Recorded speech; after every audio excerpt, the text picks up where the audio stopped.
노란색 좀 이쪽으로 저 위에서 지나가서 요 앞에서 학교 장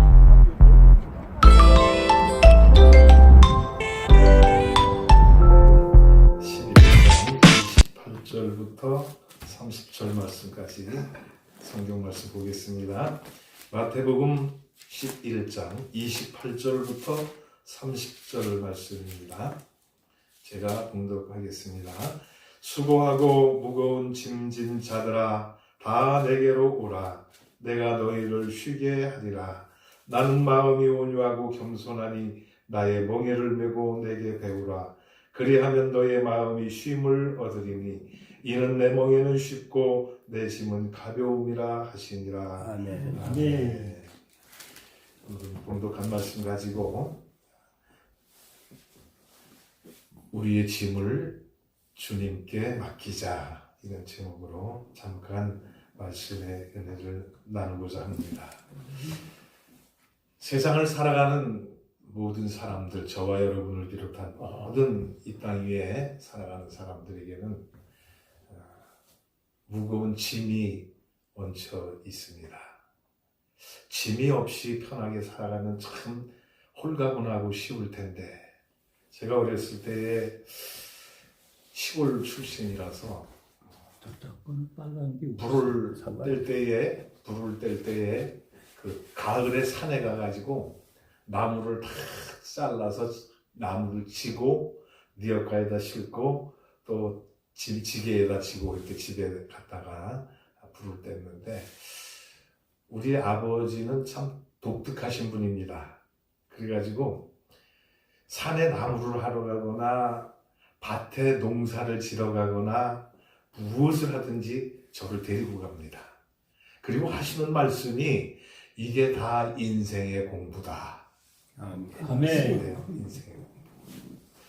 우리가 학교에 가서 책을 펴놓고 선생님한테 새로운 지식을 배우는 것만이 공부가 아니고, 인생을 살아가는 데 있어서 나보다 세상에 먼저 오셨던 부모님이나 아니면 선배들로부터 배우는 것이 다 공부가 된다는 그런 말씀을 하셨어요. 하루는 지게를 조그맣게 저한테 맞게끔 이렇게 만드셔가지고 지게를 지라는 거예요. 그 지게를 지고 아버지를 따라가는데 산으로 가시는 거예요. 나무하러.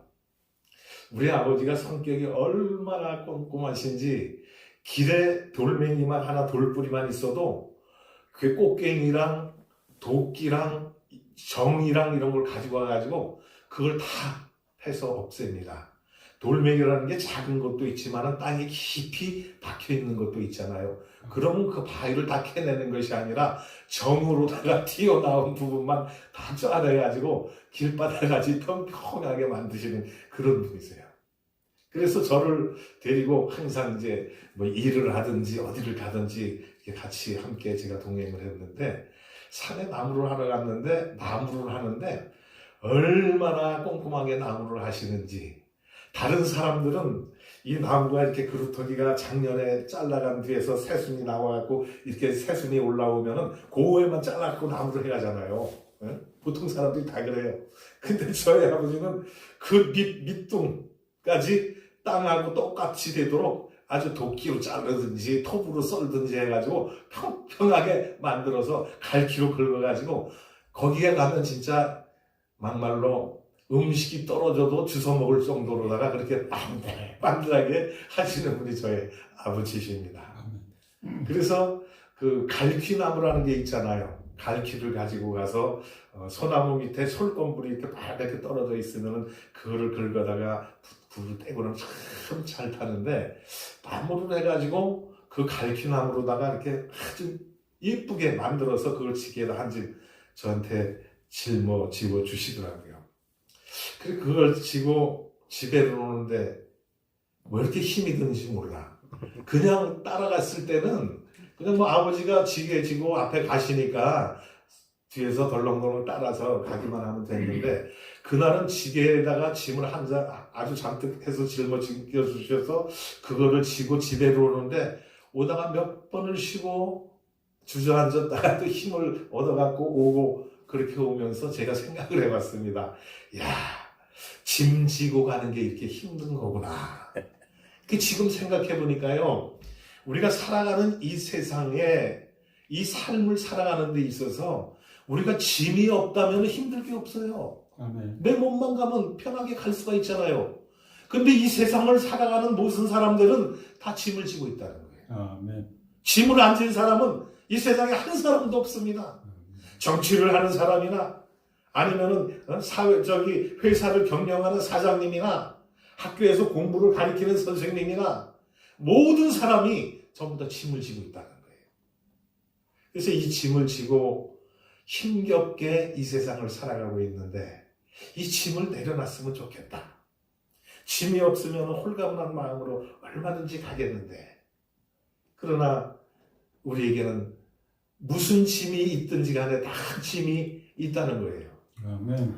근데 이 짐을 짊어지고 우리가 힘들게 이 세상을 살아가니까 예수님께서 하시는 말씀이, 왜 너희들 그렇게 힘들게 무거운 짐을 지고 살아가느냐 하면서 우리에게 주시는 말씀이, 수고하고 무거운 짐진 자들아 다 내게로 오라, 내가 너희를 쉬게 하리라. 아멘. 아멘. 어디가 열심히 있다는 거예요?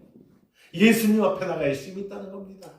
이 세상을 살아가는 돈이 많거나 많이 배웠거나 명예가 있거나 어떤 자리에 있다 할지라도 모든 사람들이 다 짐을 짊어지고 살아가는데, 그 무거운 짐을 내려놓을 수 있고 편하게 살아갈 수 있는 방법을 우리 주님께서 우리에게 제시해주고 계신 것입니다. 아멘. 수고하고 무거운 짐진 자들아 다 내게로 오라, 내가 너희를 쉬게 하리라. 그렇게 말씀을 하셨습니다. 오늘 우리도 이 무거운 짐을 주님 앞에 내려놓기 위해서 이 자리에 나온 줄로 믿습니다. 우리에게는 각자의 짐이 있습니다. 개인에 대한 짐이 있고 가정의 짐이 있고 내가 하는 모든 문제에 있어서 짐들을 다 가지고 있습니다. 오늘 여기에 모이신 우리의 공통된 짐은 무엇입니까? 에덴 복지 선교회를 만들기 위해서 그 모든 것들을 우리가 해결받기 위해서 그것을 가지고 그 짐을 짊어지고 이 자리에 나왔다는 거예요. 아멘. 그리고 그 짐을 우리가 스스로 해결하려고 그러는 것이 아니라 예수님 앞에 내려놓는 거예요. 아멘. 왜 내려놓습니까? 예수님이 내려놓으라고 말씀했기 때문에. 수고하고 무거운 짐진 자들아 다 내게로 오라, 내가 너희를 쉬게 하리라. 말씀하세요. 창세기 3장 16절에 보면은 아담과 하와가 에덴 동산에서 하나님이 금기시하신 선악과를 따먹고 나서 범죄했을 때에 범죄의 죄가로다 하나님께서는 그들에게 세 가지의 벌에 대한 그 책임을 부여하셨습니다. 그래서 16절에 보면은 여자에게 너는 해산의 고통을 당할 것이다. 내가 시키는, 내가 하지 말라는 그 말을 갖다 명령을 지키지 않고 불순종했기 때문에 너는 해산의 고통을 당할 것이다. 그 말씀을 했습니다. 예수님이 에덴 동산을 처음에 창조하셨을 때에는 거기에는 수고가 있을 필요가 없습니다. 거기서 땀 흘릴 필요가 없습니다. 왜? 하나님이 그 아담과 하와가 살 수 있는 최적의 조건을 만들어 놓으셨기 때문이라는 것입니다. 그래서 먹을 것도 다 준비해 놓으셨고 그들이 거처할 곳도 다 준비해 놓으셨고 그들에게 필요한 모든 것들은 하나님이 다 준비해 놓으셨던 것입니다. 그런데 아담과 하와의 범죄로 말미암아 하나님께서는 하와에게 너는 해산의 고통을 맛보게 될 것이다. 우리는 남자이기 때문에 해산을 해보지 않아서 고통을 모르잖아요. 그런데 여자분들의 말씀을 이렇게 들어보면은 이 세상에서 가장 고통스러운 게 뭐냐고 물어보면 해산의 고통이라는 거예요. 해산의 고통. 우리 권사님 맞습니까? 네, 맞아요. 해산의 고통. 응? 아무리 암이 걸리고 아무리 팔다리가 부러지고 아무리 아버리가 고통스럽다 할지라도 해산하는 고통에 비교할 수가 없다는 거예요. 그 고통이 왜 왔습니까? 하나님의 말씀을 불순종했기 때문이라는 거예요. 그래서 하나님이 여자에게 주신 최악의 고통이 해산의 고통인 것입니다. 이것은 하나님이 주신 고통인 것입니다. 왜냐하면 하나님이 하지 말라고 하는 그 명령을 불순종했기 때문에, 지키지 않았기 때문에 여자에게 주신 고통이라는 거예요. 그 다음에 17절에서는 어떤 말씀을 하십니까? 이번에는 아담에게 하시는 말씀이에요. 내가 내 말을 듣지 아니하고 선악과를 내 아내가 준 선악과를 먹었으니까 이제부터는 내가 이마에 땀이 흘려야 식물을 먹을 것이다. 수고가 그때 시작됐다는 거예요. 예수님께서 수고하고 무거운 짐진 자들아 다 내게로 오라 내가 너희를 쉬게 하리라 이 하는 이 수고가 어디서 시작됐습니까? 에덴 동산에서 시작된 거예요. 누구 때문에? 아담과 하와 때문에. 오늘 우리에게 이것이 책임지어졌고 전가되었고 오늘 우리까지 수고가 계속돼서 내려오고 있다는 말씀인 것입니다. 그래서 남자는 땀을 흘려서 밭을 갈고 농사를 지어야 수고해야 이마에 땀이 흘러야 먹을 수 있는 그런 책임을 하나님께서 주셨다는 말씀입니다. 그 다음에 세 번째는 뭡니까? 19절의 말씀이에요. 19절에 죽음의 고통을 맛보아야 된다. 내가 흙에서 왔으니 흙으로 돌아갈 것이다. 무슨 말씀입니까? 흙에서 지음을 받았으니 흙으로 돌아간다는 것은 태어났다가 다시 죽는다는 거예요. 죽음을 말하는 겁니다. 그래서 이 세상에 태어난 모든 사람은 다 죽음을 맛보아야 되는 것입니다. 성경의 역사를 보면 에녹이라든가 이런 사람들은 죽음을 맛보지 않고 산채로 들림을 받았다고 했어요. 근데 예수님도 죽음을 맛보셨잖아요. 그래서 십자가에 달려 돌아가셨고 부활하셔서 하늘로 가셨습니다. 그래서 우리가 이 성경의 역사나 오늘 우리 현실을 바라보면은 이 땅에 온 사람들은 죽음이라고 하는 관문을 다 통과해야 된다는 것을 말씀해 주고 있습니다. 그래서 예수님이 수고하고 무거운 짐진 자들아 다 내게로 오라. 내가 너희를 쉬게 하리라. 수고하는 것에 결정권을 누가 가지고 있다는 것입니까? 예수님이 가지고 있다는 겁니다. 그래서 예수님께로 나온 사람만이 쉼을 얻게 된다고 하는 말씀인 것입니다. 너희들은 내게 와서 너의 무거운 짐을 다 내려놓으라. 그리하면 내가 그 짐을 책임져 주시겠다고 말씀을 하십니다. 그러면서 하시는 말씀이 나는 마음이 온유하고 겸손하니 나의 멍에를 메고 내게 배우라. 나는 마음이 온유하고 겸손하니 빌립보서 2장 5절에 그렇게 말씀하잖아요. 너희 안에 이 마음을 품으라. 곧 그리스도 예수의 마음이니 그는 근본 하나님의 본체시나 하나님과 동등됨을 취할 것으로 여기지 아니하시고 종의 형체를 입고 이 땅에 오셨다고 말씀을 했습니다. 하나님이신 분이 예수님께서 인간의 몸을 이 땅에 입고 오셨다는 것입니다. 왜요? 겸손하기 때문에.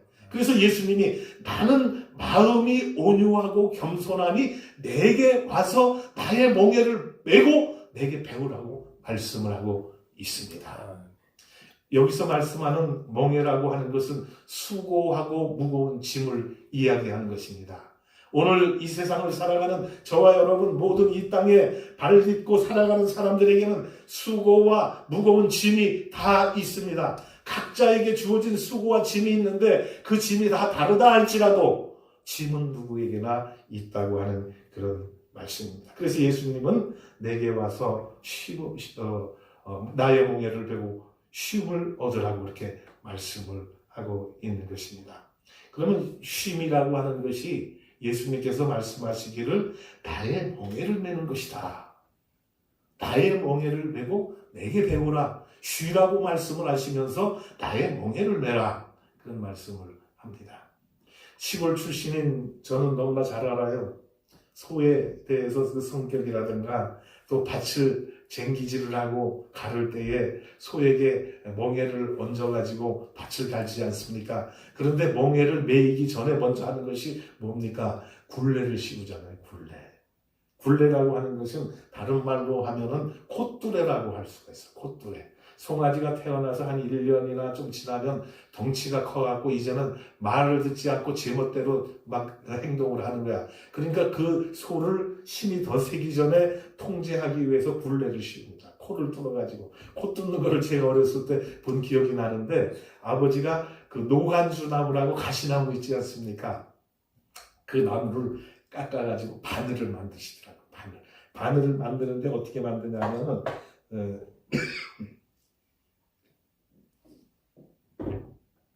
우리가 바느질 할 때 보면 뾰족한 바늘이 있고 뒤에는 귀가 있잖아. 바늘귀, 실을 끼기 위해서. 근데 그 콧뚜레를 만드는데도 그렇게 만드시더라고요.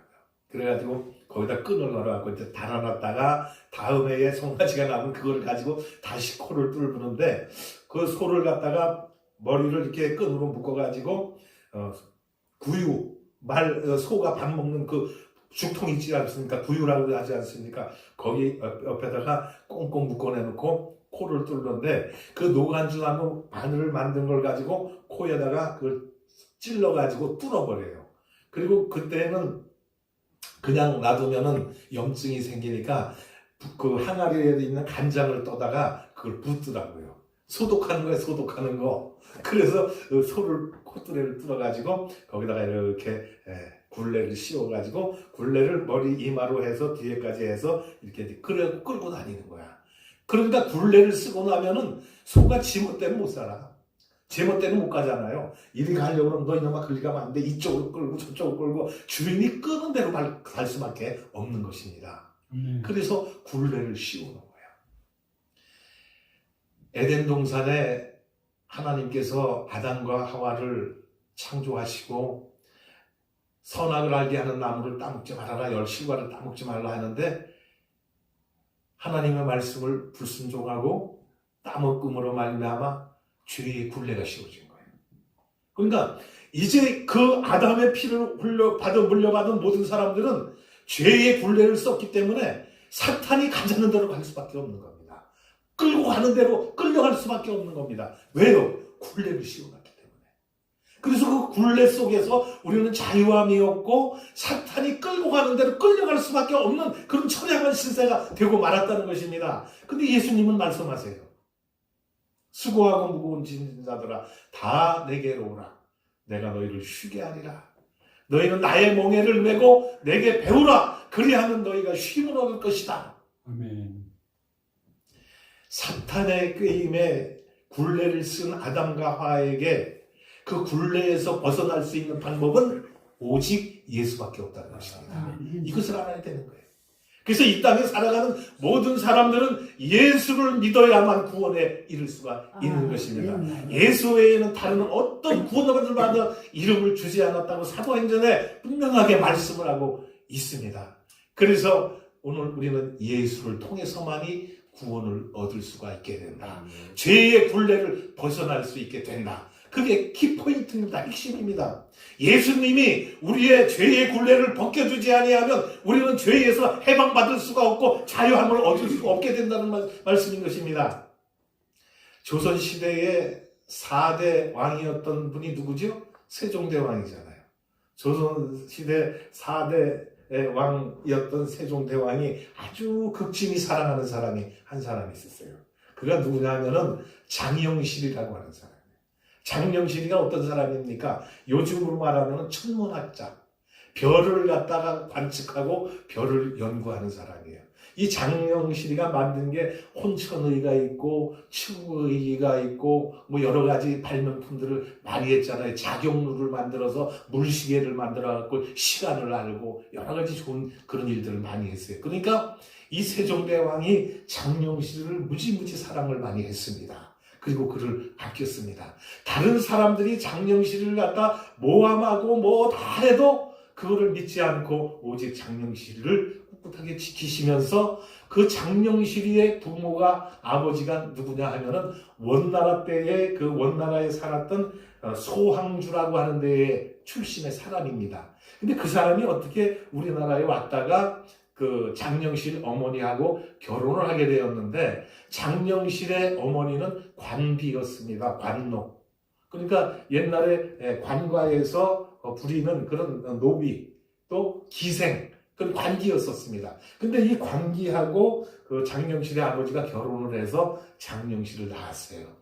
그러면 관노, 관기의 아들로 태어난 사람은 그때 당시 조선시대에는 양반과 쌍놈의 제도가 있지 않았습니까? 그래서 그 쌍놈의 피를 받고 태어난 장영실이는 쌍놈의 삶을 살 수밖에 없는 거예요. 아무리 그가 잘나고 똑똑하고 천체에 대해서 그 연구하는 그런 기술이 있다 할지라도 그는 노예 생활을 벗어날 수가 없는 그런 조건 속에서 태어났다는 것입니다. 그런데 장영실이가 어떻게 됐습니까? 세종의 마음에 딱 들다 보니까 세종대왕은 그를 면천시켜 준 거예요. 노비의 생활에서 일반 양반의 지위로 바꿔주셨다는 겁니다. 누구만이 할 수 있습니까? 세종대왕만이 그때 당시에는 할 수가 있었던 거예요. 이 세상에 많은 사람들이 살아가는데 죄의 굴레 속에서 죽어가고 있는데 이 죄의 굴레에서 벗어날 수 있게 할 수 있는 방법은 오직 예수님 뿐이라는 거예요. 예수님만이 우리를 그 죄악 가운데서 그 사탄의 굴레 속에서 벗어날 수 있게 할 수 있는 자격이 있는 것이고 그런 권한이 있다고 하는 말씀입니다. 이러한 분께서 오늘 우리를 부르시는 거예요. 뭐라고 부르셨어요? 수고하고 무거운 짐진 자들아 다 내게로 오라 내가 너희를 쉬게 하리라. 아멘.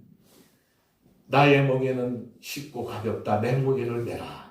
그 말씀을 하죠. 멍에라는 거 잘 아시죠? 소가 밭을 갈 때에 어깨 위에다가 올려놓는 것을 말하는데 두 마리가 끄는 멍에가 있고 한 마리가 끄는 멍에가 있어요. 한 마리가 끄는 멍에는 어떻게 생겼어요? 이렇게 타원형 비슷하게 생겨가지고 한 마리 어깨 위에다 올려놓고 끌고 가지만 두 마리 결의소를 갖고 농사를 지을 때는 일자형으로 된 것을 어깨 위에 양쪽에 소 두 마리에다 올려놓고 밭을 갈게 됩니다.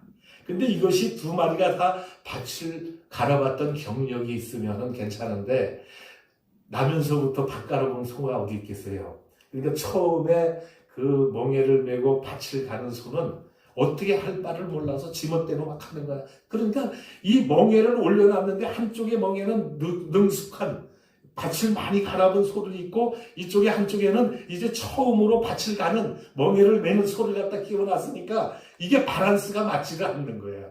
그래서 때로는 이 숙련된 소보다 늦게 가기도 하고 때로는 빨리 가기도 하고 때로는 곁길로 가려고 막 벗어나려고도 하고 여러 가지 어려운 문제가 많이 생기잖아요. 그때에 이 숙련된 소가 옆에 송아지가 이제 처음으로 멍에를 맬 때에 여기서 컨트롤을 하는 거예요. 짐승들에게도 그런 그 지혜가 있더라고요.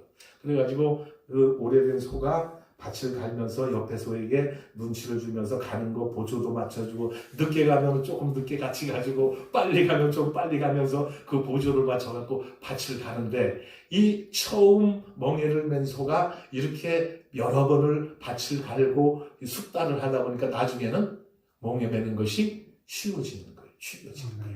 예수님께서 나의 멍에를 메고 내게 배우라 그런 말씀을 하세요. 예수님이 우리를 수고하고 무거운 짐진 자들아 다 내게로 오라 내가 너희를 쉬게 하리라 말씀을 하시면 우리가 가서 예수님이 주시는 그저 음식이나 받아먹고 예수님이 주시는 대로 예수님이 이끄는 대로 살아가기만 하면 되겠는데 예수님은 그렇게 하시지 않으셨습니다. 멍에를 메라는 거예요. 내게 왔으면은 내 멍에를 같이 메라는 것입니다. 우리가 구원을 받았으면 예수의 은혜를 받았으면 그 은혜를 함께 나누어야 된다는 겁니다. 나 혼자 주님의 은혜를 받고 구원을 받고 나 혼자만 누리는 것이 아니라 많은 사람들에게 나누어 줄 수 있는 그런 삶을 살라고 강조하시는 것입니다. 그래서 수고하고 무거운 짐진 자들아 다 내게 오라 내가 너희를 쉬게 하리라. 그리고 나의 멍에를 메라. 나의 멍에는 쉽고 가벼움이라. 왜 쉽습니까? 왜 가볍습니까? 예수님이 함께 내주기 때문에.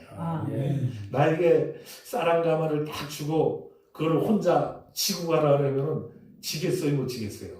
힘 있는 사람은 지겠지만은 웬만한 사람은 쌀 한 가마 옛날에 시골에서 농사 짓는 사람들 기운이 센 사람 외에는 쌀 한 가마 짓는 게 되게 쉽지를 않아요.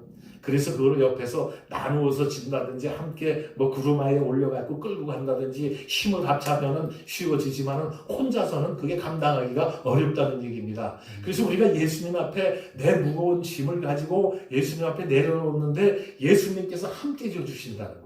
내가 예수님 앞에 나와서 내 무거운 짐을 가지고 와서 그것을 계속해서 혼자 그걸 갖고 나간다면 짊어지고 간다면 거기에서 지치고 쓰러질 수밖에 없는데 예수님께서 함께 해주신다는 거예요. 내가 너와 함께 한다. 너와 친구가 되어주겠다. 너의 무거운 짐을 내가 같이 져주겠다. 그러면서 하시는 말씀이 나의 멍에는 쉽고 가벼움이야. 내가 너와 함께하기 때문에 가볍다, 쉽다 그렇게 말씀을 하시는 거예요. 그래서 이 세상에 살아가는 많은 사람들은 멍에를 메고 수고하고 살아가지만 무거운 짐을 지고 살아가지만 예수님 앞에 나와서 예수님 앞에 나의 무거운 짐을 내려놓고 예수님이 나와 동행해 주시고 나와 함께 해주시면 우리의 멍에는 쉬워진다는 거예요. 가벼워진다는 거예요. 그 예수님이 하신 말씀이 나의 멍에는 쉽고 가볍다 그 말씀을 하시는 거예요. 왜 쉽고 가볍습니까? 함께 해주시기 때문에 예수님께서 책임져 주시기 때문에 쉽고 가볍다고 하는 말씀인 것입니다. 우리는 지금 무거운 짐들을 개인적으로 다 지고 있습니다. 그리고 가정적으로도 무거운 짐들이 다 있을 것입니다. 교회적으로도 무거운 짐이 다 있을 것입니다. 그러나 지금 현재의 우리나라 대한민국에게 무거운 짐 가장 힘든 우리가 해결할 수 없는 그 무겁고 일어설 수 없는 짐이 있다고 한다면 그것이 오늘 현실 대한민국에 주어진 공산주의의 무거운 짐인 줄로 믿습니다. 이 공산주의 사상이 우리나라에 들어와 가지고 그 무거운 짐을 짊어지고 모든 기독교인들이 다 지금 지쳐 있어요. 힘들어 쓰러지려고 하고 있어요. 그러나 그런 가운데서 주님 앞에 맡겨놓는 거예요. 우리 힘으로 하려니까 감당하기가 어려워 힘들어. 그러니까 이 무거운 짐을 가지고 주님 앞에 나가서 주님 우리 대한민국에 지금 우리가 이 무거운 짐을 지고 가는데 이거 감당하기가 어렵습니다. 주님께서 함께 해주세요. 주님께서 해결해 주세요. 그리고 맡기는 거예요. 그러니까 주님이 해결해 주시는 거예요. 그러니까 이 무거운 엄청난 그 짐을 갖다가 우리가 해결하며 나갈 수가 있게 된다고 하는 말씀입니다. 그 요즘 되어지는 일들을 가만히 보니까 하나님이 함께 하시는구나. 우리 대한민국에 주어진 이 무겁고 힘든 무거운 짐, 수고의 보따리를 우리 주님께서 해결해 가시는구나 하는 걸 우리가 눈으로 보고 있지 않습니까? 주님이 함께 하시는 게 주님이. 그래서 오늘도 저기 김문수 지사님께서 그 유튜브 방송하는데 보니까 27년 동안 빨갱이 생활을 했대요. 임종석이보다도 더 빨갱이래 자기 자신이. 그렇게 아주 빨갱이의 아주 골수분자였던 그런 사람이 이제 그것을 다 벗어버리고 애국운동하는 앞장섰어요. 애국운동하는데 이게 뭡니까? 바로 예수님 앞에 우리가 무거운 짐을 내려놓으니까 우리 주님께서 김문수 집사도 붙여주시고 그 외에 애국할 수 있는 많은 사람들을 보내줘가지고 이것을 함께 해결해 나가도록 해주셨다고 하는 말씀입니다. 이 땅은 평안이 없습니다. 우리가 살아가는 이 세상은 무거운 짐의 연속입니다. 우리가 가는 길이 평탄하지 않습니다. 나그네 길, 힘든 길, 고생의 길, 고난의 길입니다. 그러나 이 길 가운데 주님과 동행하면 쉼이 주어진다는 거예요. 평안이 온다는 거예요. 내가 가는 이 길이 힘들고 고달프다 할지라도 주님께서 나와 함께 해주시고 주님이 나와 동행하시니까 우리는 힘이 들지를 않게 된다고 하는 말씀입니다. 그래서 찬송가에 보면 이 세상에 근심된 일이 많고 잠시 평안을 몰랐구나 내 주 예수 나로라 하시오니 참 평안이 쉬리로다 주 예수의 구원의 은혜로다 참 기쁘고 즐겁구나 그 은혜를 영원히 누리겠네 곧 평안히 쉬리로다. 이절에 이 세상에 곤고한 일이 많고 참 쉬는 날 없었구나. 내 주 예수 날 사랑하시오니 곧 평안히 쉬리로다. 3절에 이 세상에 제약된 일이 많고 참 죽을 일 쌓였구나. 내 주 예수 날 건지어 주시오니 곧 평안히 쉬리로다. 주 예수 구원의 은혜로다. 참 기쁘고 즐겁구나. 아멘. 그 은혜를 영원히 누리겠네. 곧 평안히 쉬리로다. 이 세상 우리가 살아가는 이 세상엔 근심이 많습니다. 곤고한 일이 많습니다. 죄악된 일이 많습니다. 이 세상을 살아가는 우리들에게 이 어려운 무거운 수고의 짐들이 있는데 주 예수 앞에 나와서 이 모든 것들을 내려놓으니까 주님과 나와 함께 하시고 주님이 나와 동행해 주셔서 이 모든 무거운 짐들을 함께 해주시니까 이것이 가벼워진다는 거예요. 아멘. 수고하고 무거운 짐진 자들아 다 내게로 오라. 내가 너희를 쉬게 하리라. 너희는 내게 와서 나와 함께 멍에를 매자. 아멘. 내 멍에를 왜 매야 됩니까? 예수님이 함께 매주기 때문에 그것이 가벼워지기 때문에 쉬워지기 때문에 함께 매자는 거예요. 그래서 우리를 초청하고 계십니다. 이 세상에 짐지고 무거워서 헤매고 허덕이고 죽어가는 모든 사람들에게 구원의 소식을 전해주셨습니다. 그리고 우리를 불러주십니다. 내게로 오라. 내가 너와 함께하리라. 세상은 참 평안이 없습니다. 쉴 날이 없습니다. 눈물의 연속입니다. 이 세상 살아가면서 여러분 참 하루하루가 고통스럽지 않습니까? 이 고통스럽고 해결할 수 없는 모든 문제들이 너무나 많아. 그래서 내가 혼자 머리를 싸매고 아무리 골치를 썩여도 해결이 되지가 않아. 그래서 찾아가는 곳이 어디예요? 주님의 품이라고 하는 거예요. 아멘. 예수님이 우리를 부르시기 때문에 예수 앞에 나오면 모든 죄 사하고 모든 무거운 짐들을 대신 져 주시고 모든 문제를 해결해 주시는 우리 주님이 계시기 때문에 우리가 주님 앞에 나가면 참 평안과 힘을 얻을 수 있게 된다는 말씀인 것입니다. 아멘. 우리 주님은 오늘도 이 세상에 짐지고 지친 많은 사람들에게 초청의 말씀을 전해주고 계십니다. 수고하고 무거운 짐진 자들아 다 내게로 오라. 아멘. 다 내게로 오라. 아멘. 너희들이 오기만 하면 참 평안과 힘을 얻을 수 있다고 말씀을 하고 계시는 아멘. 것입니다. 그래서 저는 우리 주님 앞에 나오고 주님 앞에 모든 짐을 내려놓고 주님 앞에 나의 어려운 모든 문제들을 다 내려놓고 기도하면 하나님께서 참 평안을 주셔 마음에. 집에 가서 골치 썩이고 해결할 수 없고 고통스러운 마음을 갖고 있을 때에 주님 찾아가고 주님 앞에 다 내려놓고 주님 이런 문제가 어려운 문제가 있는데 이거 내가 해결을 못하겠습니다. 주님 함께 해주세요. 도와주세요. 주님이 마음에 평안을 주시더라고. 그리고 해결을 해주시더라고요. 그 맛에 믿는 거 아닙니까? 예수 왜 믿어요? 물론 천국 가기 위해서 믿지만 우리 현실 속에서도 우리가 주님과 함께하면 우리의 참 평안이 주어집니다. 행복이 주어집니다. 무거운 짐 지고 쓰러지려고 할 때에 주님 앞에 나가서 내 마음의 고통을 다 내려놓으면 그렇게 홀가분할 수가 없어. 내 마음이 기쁘고 가벼워지는 거예요. 그래서 예수님이 우리를 불러주시는 거예요. 그 부르심에 초청에 응답하는 모든 성도가 되기를 예수님에게 축원을 드립니다. 아멘. 대한민국의 모든 사람들이 예수님의 부르심에 응답할 수 있기를 바랍니다. 아멘. 그리고 우리에게 주어진 모든 무거운 짐을 예수 앞에 맡기면 예수님이 우리의 친구가 되어주시고 우리의 구주가 되어주셔서 우리에게 참 평안을 주시는데 아멘. 육적인 문제의 해결만 해주시는 것이 아니라 영적인 무거운 짐도 해결해 주신다는 거예요. 아멘. 우리가 예수님 앞에 나와 나의 모든 문제를 내려놓고 하나님 앞에 주님 앞에 문제를 갖다가 고백하고 이것을 해결하려고 기도하면 우리의 모든 세상의 무거운 짐도 해결해 주시면 죄의 고통의 문제도 우리 주님은 해결해 주시는 것입니다. 죄의 고통의 문제를 해결해 주실 분은 예수밖에 없다고 하는 말씀인 것입니다. 아멘. 예수님이 우리의 죄의 문제에 키를 들고 계시는 거예요. 그래서 예수님 앞에 나의 죄의 문제를 내려놓을 때에 예수님이 우리를 죄 가운데서 해결해 주시고 구원해 주시고 영생을 얻게 해 주신다고 하는 말씀입니다. 아멘. 오늘 우리를 부르시는 예수님의 초청, 수고하고 무거운 짐진 자들아 다 내게로 오라 하는 이 말씀이 대한민국에 있는 모든 사람들에게 들려지기를 소망을 합니다.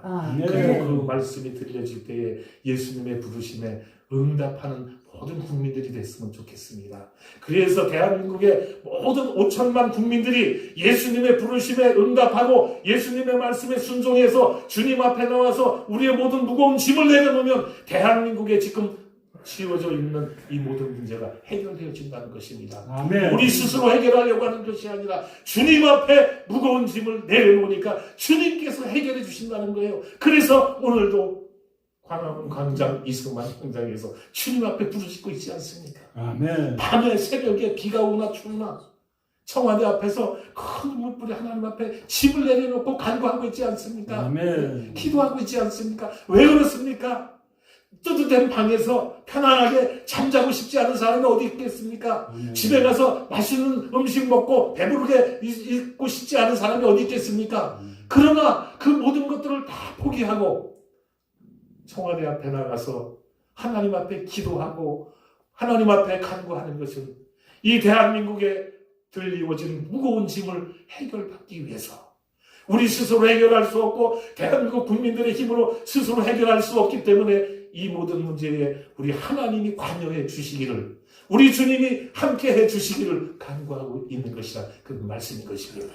우리가 주님의 부르심에 순종하고 주님 앞에 다 나와서 우리의 무거운 짐을 내려놓고 주님 앞에 하려면 주님은 우리에게 들려진 이 무거운 짐을 해결해 주실 줄로 믿습니다. 그래서 대한민국이 지금 어려운 가운데 있지만은 온 1200만 기독교인들과 나가서 5천만 모든 국민들이 하나님의 부르심에 응답하고 주님 앞에 나와서 모든 것들을 다 내려놓고 맡기면 대한민국의 어려운 문제는 해결될 줄로 믿습니다. 아멘. 분명히 하나님은 해결해 주실 것이에요. 아멘. 1200만 명의 하는 하나님의 백성들이 있지 않아요? 지금도 몇천 명씩 날마다 청와대 앞에서 기도하고 있잖아요. 근데 하나님이 이 나라를 버리시겠습니까? 아멘. 버리지 않습니다. 하나님을 의지하고 하나님만을 믿으며 나가기 때문에 우리 하나님은 이것을 보고 계시는 거예요. 아멘. 불꽃 같은 눈으로 감찰하고 계시는 줄로 아멘. 믿습니다. 대한민국의 1200만 명의 기독교인들이 지금 어떻게 하고 있는가?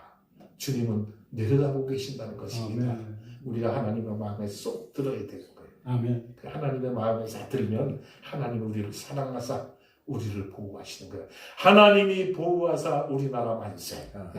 애국가가 그게 안희태 선생께서 애국가를 만드셨지만은 그 내용 가운데 보면은 거기에 하나님의 그 기독교 사상이 이렇게 엿보여요. 그렇지 않습니까?